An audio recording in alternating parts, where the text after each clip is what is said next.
இது என் வாழ்வில் நடந்த உண்மை கதை. அதுவும் இல்லாமல் இவை அனைத்தும் தொடர் கதை ஆகும். என் அண்ணி இருக்கும் வரை அவளுடன் ஜாலியாக இருந்துவிட்டு அவள் இல்லாத நாட்கள் நன்றாக இல்லை. இரவு அப்பா அம்மா வந்தார்கள். அம்மா என்னிடம் அக்காவுக்கு ஆண் குழந்தை பிறந்து இருக்கு, நான் அங்க போயிட்டு 10 நாட்கள் இருக்க போறேன்னு சொல்லிட்டார்கள். எனக்கு பெரிய சந்தோஷம். ஆனால் அது கொஞ்ச நேரம் கூட நீடிக்கவில்லை. அப்பா வேகமாக வந்து நீயும் அம்மாவுடன் செல், இங்க இருந்து என்ன செய்ய போற என்றார்கள். எனக்கு தூக்கி வரி போட அம்மாவும் ஆமாடா வா என்று என்னை அழைத்து விட்டு என் துணி எல்லாம் எடுத்து கொண்டு பேக் தயார் செய்தார்கள். நான் இப்போவா போக போறோம்னு கேட்க, அம்மா ஆமா அப்பா நம்மளை இறக்கி விட்டு வேலைக்கு செல்வார் என்று சொன்னார்கள். எனக்கு அஞ்சலி மற்றும் சங்கீதவை நினைத்து கவலையாக இருக்க சரி நேரம் என்று கவும்பினேன். 3 மணி நேரம் பயணத்திற்கு பிறகு மருத்துவமனைக்கு சென்றோம். நான் அம்மா இருவரும் அக்கா இருக்கும் அறைக்கு சென்று குழந்தையை பார்த்தோம். அக்கா உடம்பில் துணிய மட்டும் போட்டு கொண்டு இருந்தது போல இருந்தாள். அங்கு சித்தியும் இருந்தார்கள். இருவரிடமும் நலம் விசாரித்து கொண்டு குழந்தையை பார்த்து கொஞ்ச நேரம் விளையாடினேன். குழந்தைக்கு முத்தம் கொடுக்கும் பொழுது வாயில் பச்சை பால் வாடை நன்றாக அடிச்சது.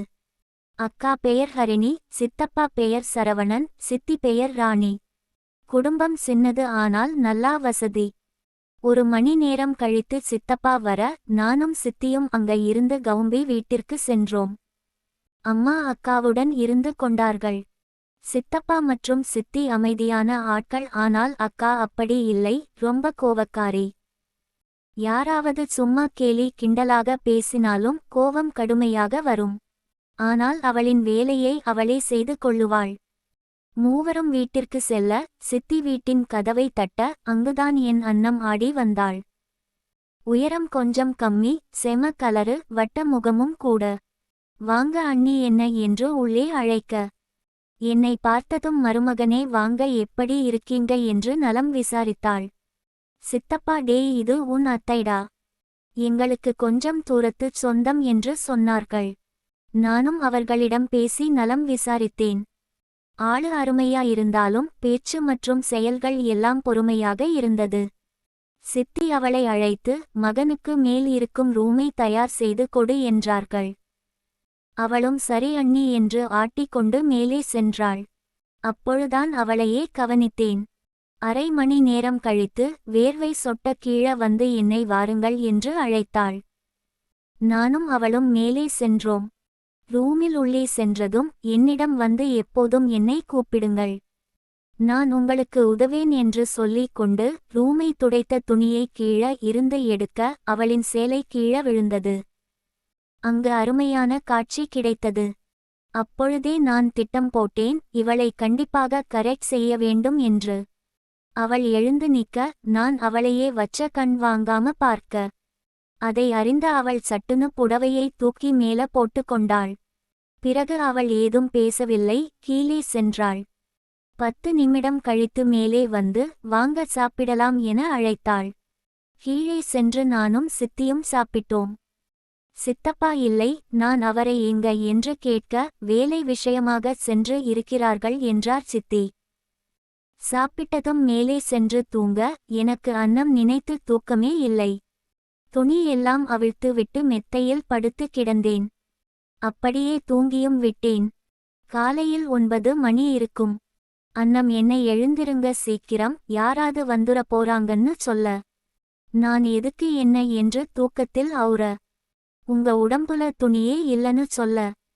எனக்கு உணர்வு வந்து சட்டுன்னு அவ முன்னாடி நின்னு ட்ரவுசர் போட்டேன்.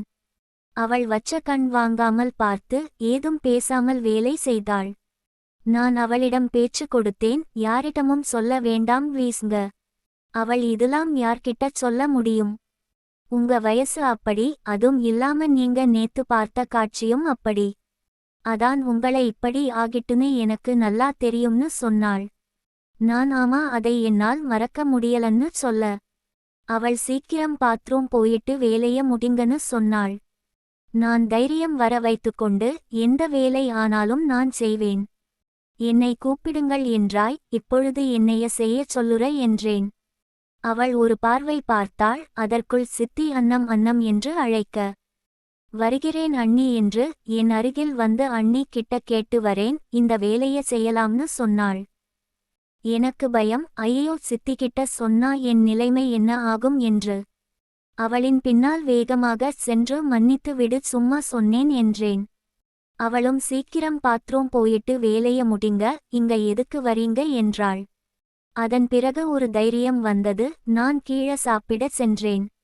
என்னை பார்த்ததும் சிரித்து கொண்டு, என்ன அவ்வளவு வேகமா என சீக்கிரம் வந்துட்ட என கேட்டாள். நான், நீ வந்து பாரு உனக்கு தெரியும் என்று அவள ஒரு அடி அடித்தேன் செல்லமாக.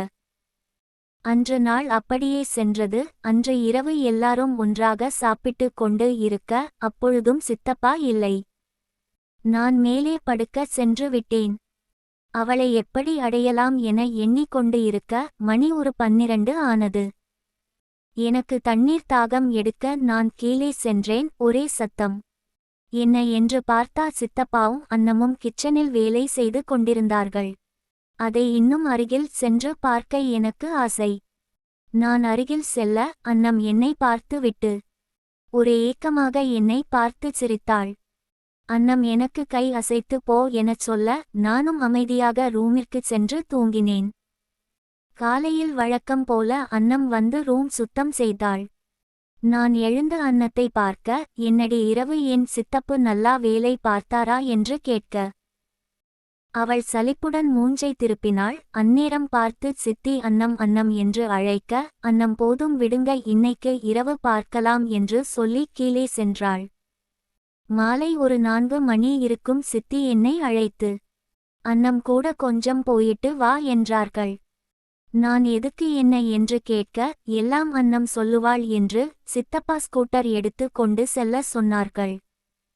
இருவரும் கவும்பினோம். அப்பொழுது அவளை பற்றி கேட்டேன். நான் பிறந்தது மதுரையில். கல்யாணமும் அங்கு தான் முடித்தேன். ஒரு பெண் குழந்தையும் உள்ளது. கணவன் ஒரு நாள் தோட்டத்தில் வேலை செய்யும் போதும் வழுக்கி விழுந்து இறந்து விட்டார். நாங்கள் நல்லா பணக்காரர்கள் தான். அவர் இறந்த பிறகு அவரின் அக்கா மற்றும் தம்பிகள் எல்லா சொத்தையும் புடுங்கி விட்டு இந்த இடத்தையும் வீட்டையும் கொடுத்தார்கள். நானும் சரி என்று பெண் பிள்ளையை வளர்க்க இங்க வந்தேன். ஆனால் அவளை படிக்க வைக்க கையில் காசு இல்லை. பிறகு அங்கு இங்கு அலைந்து உன் சித்தப்பாவை பார்த்தேன். அவர் தான் எல்லா உதவியும் செய்தார் என்றாள். அன்னம் எனக்கு பின்னால் இருந்து வழி சொல்லிக் கொண்டு வந்தாள். 3/4 மணி நேரம் கழித்து ஒரு சிறிய ஊர் வந்தது. அன்னம் இதான் என் ஊர் என்றாள். சரி, இங்க எதுக்கு வந்து இருக்கோம்னு கேட்க, வா வீட்டிற்கு சென்று சொல்கிறேன் என்றாள். பழைய வீடு, ஆனால் கொஞ்சம் பெரியது. வாசலில் ஒரு வயதான பெண் இருக்க, இது என் அம்மா என்று அவரை எழுப்பி நலம் விசாரித்து கொண்டு உள்ளே சென்றாள். அப்புறம் என்னை அவளின் அம்மா பார்த்ததும், வாங்க மருமகனே என அழைக்க, அன்னம் என்னை பார்த்து அவங்க கொஞ்சம் மன நலம் சரி இல்லை என்று சொன்னாள். நான் அவங்க சரியாதான் சொல்லுறாங்க என்று பேசிக் கொண்டு இருந்தோம். இரவு ஒரு 7 மணி ஆக வீட்டுக்கு போலாம் என்றேன்.